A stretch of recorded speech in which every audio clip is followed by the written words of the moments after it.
It's Friday night. You're at a bar, or a dinner table, or a backyard with string lights and a cooler full of beer. Someone hands you a drink. You don't think twice about it.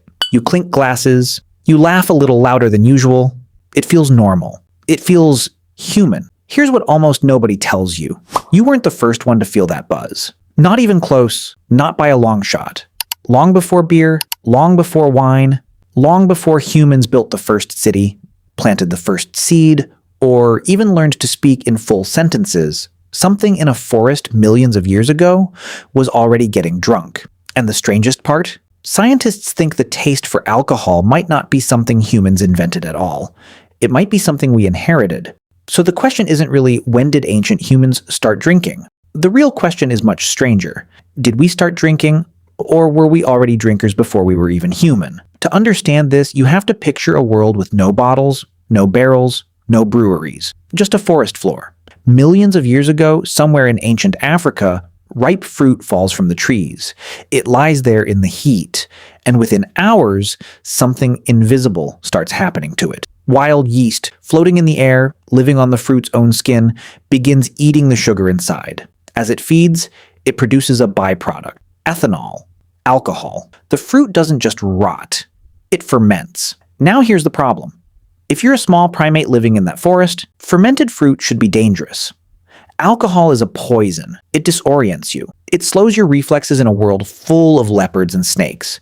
Every instinct should scream, avoid it. So why didn't it? In 2014, biologist Matthew Kerrigan led a study that stunned researchers.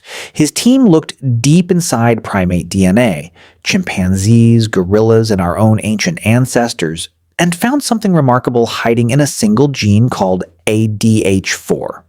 About 10 million years ago, a tiny mutation appeared in that gene, and it changed everything. That mutation made an enzyme in the gut and liver 40 times more efficient at breaking down ethanol. 40 times. This wasn't random. This mutation appears almost exactly when our ancestors stopped living purely in the treetops and started spending time on the forest floor.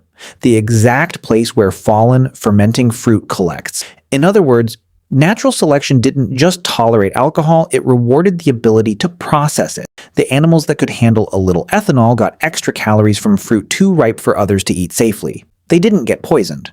They got fed. Scientists have a name for this idea. They call it the drunken monkey hypothesis. It suggests that somewhere in your body, right now, you are carrying a 10-million-year-old adaptation built for something that looks a lot like a hangover. But wait, eating the occasional fermented fig is one thing. That's not drinking. That's an accident of biology. So how did we go from stumbling onto boozy fruit to deliberately making alcohol on purpose? That's where the story gets even stranger. In 2018, archaeologists were excavating a cave in northern Israel called Rakafet. It belonged to a hunter-gatherer people known as the Natufians, who lived roughly 13,000 years ago. That's before writing, before the wheel, before farming, as most of us understand it.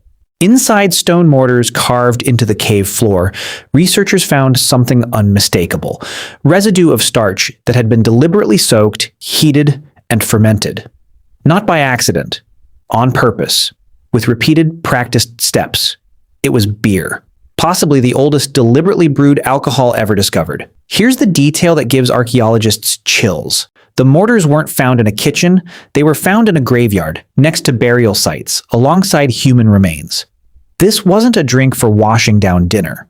This was for ritual, for mourning, for marking a life that had ended with people gathered together, drinking, before they even had crops to reliably grow. Which raises an uncomfortable question for archaeology. If the Natufians were brewing beer before large-scale farming existed, what if the desire for alcohol didn't come after agriculture? What if it helped cause it? This idea has an actual name in academic circles: the beer before bread hypothesis, first proposed by archaeologist Robert Braidwood in the 1950s, and still fiercely debated today. The traditional story goes like this. Humans settled down, started farming grain for bread, and beer was just a happy accident that came later. But some researchers now think it might be backwards. Grain on its own isn't that appealing. It's hard to digest raw. It takes serious effort to turn into something worth eating, but turn that same grain into a fermented, mildly intoxicating drink, and suddenly you have something worth the backbreaking labor of planting, tending, and harvesting it season after season. Not everyone agrees. Many archaeologists argue bread came first and that beer and bread likely developed side by side, feeding off the same domesticated grains. The truth is probably tangled, not a clean single cause, but two habits that evolved together. Either way, one thing is clear. This wasn't a side hobby. This was one of the most important technologies our ancestors ever developed. And they weren't shy about it. Halfway across the world, in a village called Jiahu in ancient China, archaeologist Patrick McGovern discovered pottery jars nearly 9,000 years old. Chemical analysis revealed traces of a fermented drink made from rice, honey, and hawthorn fruit, one of the earliest known alcoholic beverages on Earth, brewed by people who hadn't even invented writing yet.